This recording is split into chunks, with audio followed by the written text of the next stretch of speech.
comedian David Boyle, and I'm quitting alcohol. So a few people weren't happy with the wisdom of Evan yesterday. Some people refused to move to Saudi Arabia and become a sovereign individual. Do you think I didn't know that you cunts aren't going to move to Saudi Arabia? Do you think I didn't know that? Do I look like I'm moving to Saudi Arabia? Not right now, I'm not. But you can keep the door open, can't you? I might go check out Oman. We're going to India. It's just across the fucking ocean. I might have a look at Oman when we're in India at the end of the year. Let's see what's going on in Oman. But yes, I am aware you cunts aren't going to move to Saudi Arabia anytime soon. You might have to at some point. Anyway, there was a few people not too happy about it, and I got an Ask Boyle, and it's a long Ask Boyle, and it has to do with yesterday's wisdom of Evan. It's more like an emergency Ask Boyle. I don't even know if there's a question in there, but fucking let's get to it, eh? It's time for this week's Ask Boyle time.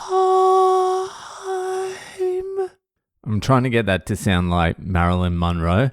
Happy birthday to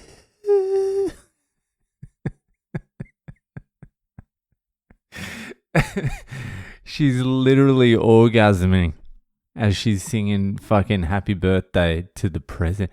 Happy birthday. That's what I'm trying to do. I'm trying to get it's a spoil time.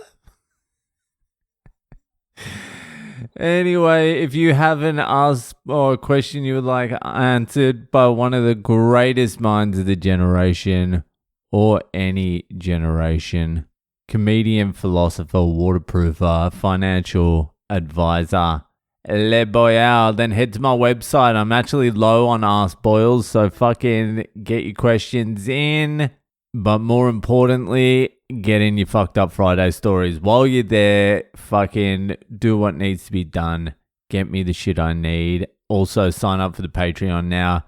We've got another writing sesh coming on Wednesday, so if you want to join the fucking crew, pay your due. Oh, fuck yeah. Nailed it. Anyway, let's get to this week's Ask Boyle, an emergency Ask Boyle with, I don't think there's a question. Anyway, here it is. It was sent in by Smith.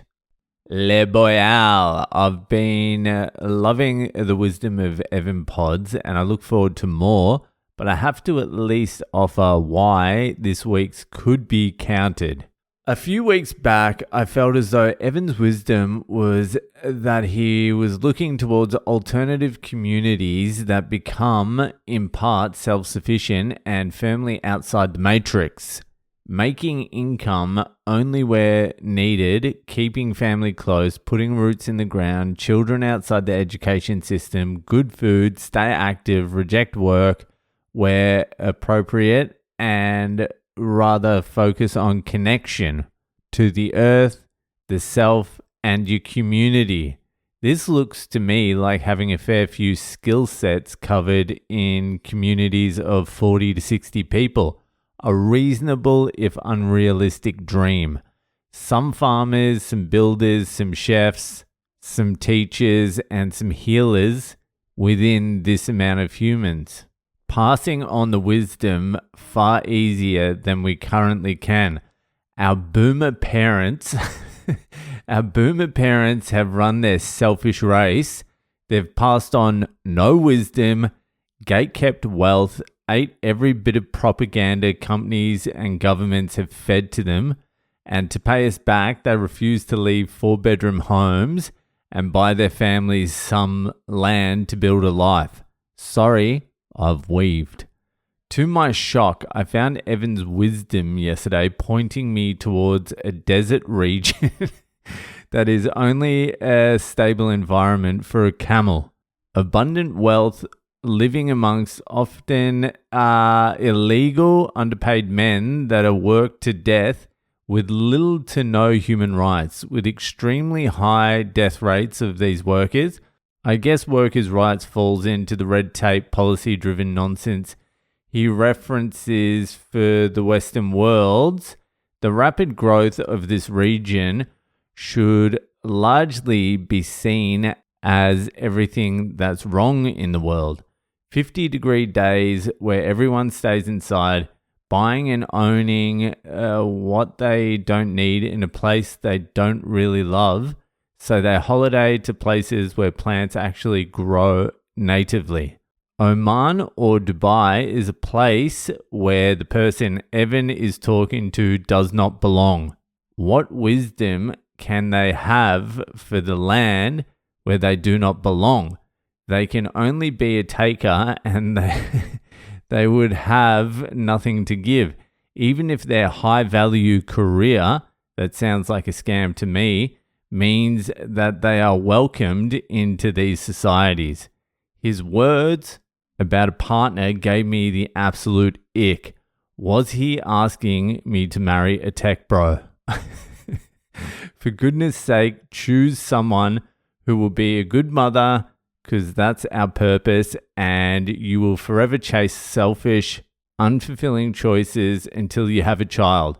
And you don't want a child with a hustling, chasing female version of yourself. Fuck me. Choose someone of a forgiving character for when you fuck up. Choose someone who you see as a beautiful person inside, mainly, but outside if possible. Someone who in the middle of an argument you can treat not only as a partner, but as a friend, and not hold to a ridiculous standard of character you do a partner. Imagine Evan's dream first date. Outlining your own work skills and checking that none of the ladies' skills overlaps so you will be well-rounded for the apocalypse. An apocalypse where you are stuck in the desert with no real friends or family around, only underpaid Pakistani construction workers that work 16 stories up but have never seen scaffolding. Jesus. Anyway, love the pod. Probably been hitting you daily for 4 years now. It's part of my life, a part I enjoy. I just felt gaslit when I thought I was getting my hippie woo-woo fix, and then I got told to buy a Lambo, marry a tech bro, and move to Agrabah. What? Smitten by Smitty. Fucking hell. That was a rant. Look, I don't disagree with a lot of what you said. I actually liked your description of what you should find in a partner. Maybe I should do the fucking wisdom of Smith. Fucking Smitty's wisdom. But I think you're missing the point of what Evan was talking about. I think a few people were missing the point. We're talking about sovereignty here, not like a good life. We're talking about sovereignty. He also mentioned in the article, if you want a lifestyle change, you can move to Portugal or Spain, but that's not where you build your personal sovereignty. These are just different things. You're thinking, oh, it would be nice to live on a farm. We can all be Mormons and help build and all that sort of stuff. And that's very nice. That's a nice idea. And I guess the Amish and the Mormons or whoever the fuck do it. I think it's the Amish, isn't it? They do it successfully, but I think what he is indicating is, well, I know what he's indicating. He has done his analysis and he believes the Western world is going into a period of massive decline. And it's not that the people in the West, like in America, I'm living here, I fucking love it here. It's not the people, it's the system. It's an extraction system.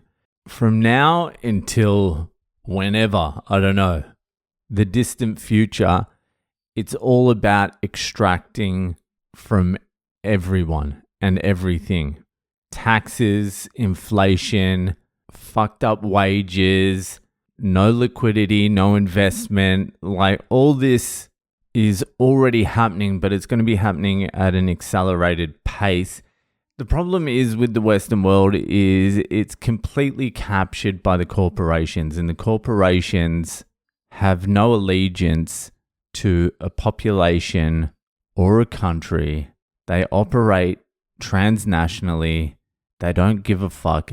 Like, there is a country and a people called America and Australia, and there's people in these countries that believe in that nation and they love that nation and they would die for that nation and they have died for that nation.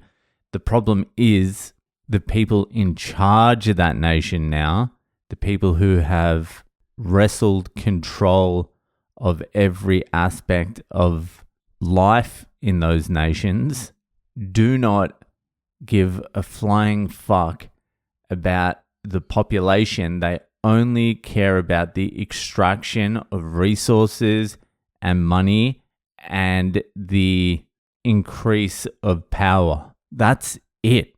That's the game. Evan wasn't trying to describe to you how to live a nice, peaceful life. I mean, you can go to you can go anywhere. You can go to Thailand and live on Koh Phi Phi Island or something like that. Like, you'll have a nice life. You can eat pad thai, you can do whatever. What he was trying to describe is how when the hounds of hell come knocking at your door and the government, the corporations, the bureaucracy begin the squeeze, what are you going to do? Where are you going to turn? When the financial system turns against the people, when the economy starts collapsing, are you sovereign? That's what he was saying. Diversify your location, earn money in different fucking jurisdictions. So if something happens here, you're not fucked completely. Like if there was a massive collapse right now and the US banking system just seized all the savings, which like a million other countries have done, not a million, but hundreds. It's not like a crazy thing to have happened. The fucking Canadians did it to the truckers. Like, it's not a strange thing to think about. Like, what's your move then? Even if you are in Koh Phi Phi in fucking Thailand, if they seize your bank account, you're fucked. Then you have to come back and then you live in you're back in the Matrix. And I also believe, like, I'm an off-the-grid type of guy. Trust me. If I could put my phone down for fucking even a millisecond, I would be off the grid. But I can't seem to do that. So, like, I love that idea as well. But, like, there's other forces at play here. You need to pass out sovereignty from, like, happiness, maybe.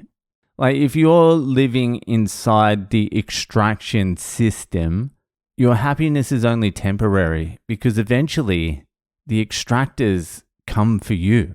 It's extract until there's nothing left. I need you to understand that. It's parasitic extraction. It's extract until the host is dead. That's what is going on here. So yeah, I agree with everything you're saying, but I don't believe anything you suggested may make you a more sovereign individual. I understand that you would have like a slice of freedom inside the extraction system temporarily, but like just imagine property taxes go up fucking another 50%. Someone was saying they could go up 50% in some place in Boston or in Massachusetts. They just keep squeezing you, then inflation, then fucking all sorts of shit. And if they don't get you that way, they just come for you. They'll come for you. That's just how it works. This is the period, like the next 5 or 10 years, you've got to be nimble. I've been saying this for the last 3 years at least. You've got to be flexible and you've got to be adaptable. You think immigrants, like look around at the immigrants who have come to the US or fucking Australia. a lot of them didn't want to leave their place, but things got so fucking bad where they are from that they decided to leave their friends and family and come to a strange foreign land for better opportunity. And that's what it's been like forever. Back in Rome, they had immigration problems because Rome was the best place to be and all the surrounding areas were fucked. So people would come in. We are just used to people coming to the West because essentially we've spent the last 400-500 years extracting the resources and wealth from the rest of the world and hoarding it for ourselves. And when I say us, I don't mean you, me, the guy next door. I mean the extraction system that we've all fortunately had the privilege to benefit from, but that is coming to an end, I'm afraid. It might not be fucking today, it might not be tomorrow, but it's coming. The system is designed to extract from everyone, and now the tentacles are coming back home. So I did enjoy what you said, but I think some people missed the point. Let's monitor the situation. I have never even been to the Middle East. I've never been to the Gulf, so I don't know anything about it. But I went to Morocco, and Morocco is pretty fucking cool. And I've been to Egypt, actually. I have been to the Middle East. What am I talking about? Egypt was great as well. But what you need to understand is the Middle East and these countries have just spent the last 150 years being fucking subjugated and bombed and fucked. And now the forces that were behind that are moving on. Well, they're moving to Europe, and the Middle East will be rebuilt, and there will be a period of prosperity and peace throughout the Middle East. That's what's happening here. America could turn it around if the people united. They've done it before. They could do it again, but you're talking like a miracle. Most likely outcome is everyone tears each other to shreds. That's the most likely outcome. But if they did unite, if they could find some common ground and bury some hatchets, some make-believe hatchets, then maybe they could refocus their energy on the system that has been fucking them from day one, but also they've been benefiting from as well. So it's a little complex. Anyway, that will fucking do it for tonight. Thanks for sending that in, Smith.